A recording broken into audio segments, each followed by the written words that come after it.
Hey, it's Andrew Wiebe, and in this podcast episode, I wanted to talk about whether to create something new or something better.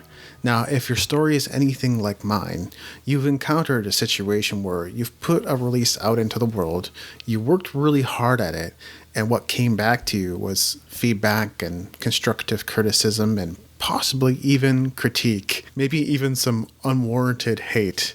Well, my first album certainly got critiqued. One of the things that got back to me is my friend shared it with a studio owner that he knew. He said, the drums are off time and the vocals aren't that great. That kind of hurt. And my friend asked me, what do you want to do with this? Well, I didn't really have an adequate answer. What followed was a series of shows that I booked. It was really hard trying to find venues and places to perform, so I'd perform maybe once or twice a month, do CD signings, continue to share about the new CD, but that's about it. That's about as far as I got. Now, looking back, I would have had a great answer for him, which is, it's there to document my journey. You don't get good at recording in the studio if you don't do it many times, and if you don't do it regularly. Heading back into the studio after months or years of not doing anything is really tough because you have to get back into the groove of it. You have to get used to playing to a metronome or playing to a beat and singing on pitch, especially if you haven't been practicing and haven't been working on those things the whole time. So really, to me, that whole thing was documenting my journey. And I would have just left it at that, to be honest. If I had today's mindset, I pretty much would have said, that's it, and I'm going to put more time and energy and effort into my next album, which is going to be better. And here's the thing. My vocals started improving within 2 years, and it's been a long time since then. I've improved a lot since that point even. So just because you can't prove yourself with your first release or even second release doesn't mean that you can't make a comeback that will blow people away. So how does this tie into making something new or making something better? Well, many of us feel attached to our original creations, our first couple of releases, our first few releases. We feel like, yes, indeed, they could be better. And what would it look like? How would it be different if I went back into the studio and recorded today? What sort of things would I do arrangement-wise? And how much better would my performances be? How much more time and effort would I put into capturing incredible performances? Now, I'm a big believer in repurposing music whenever and wherever you can. It's not really worth doing with 80% of your music, but 20% of your music generally gets most of the plays, most of the listens. People enjoy those songs more than the other 80% by a massive margin.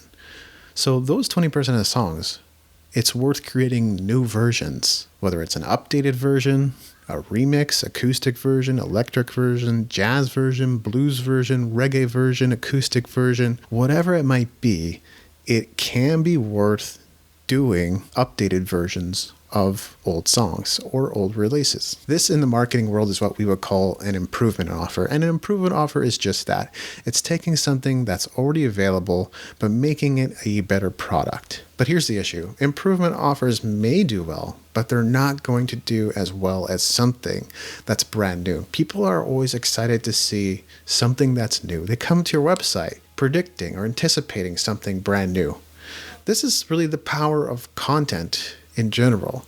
People will just feast endlessly on content. In the past, I've had a lot of people come to my website, hundreds of people per day, and do almost nothing while they're on the website. It's like, why did you come in the first place? They just came to read an article or watch a video or listen to a podcast episode and then kind of make up their mind about, I don't know whether I want to follow this guy, or maybe I'll follow this guy, or I don't see any point in coming back to this. I got what I needed.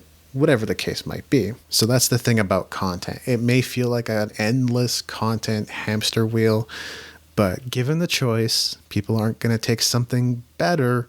They're going to take something new.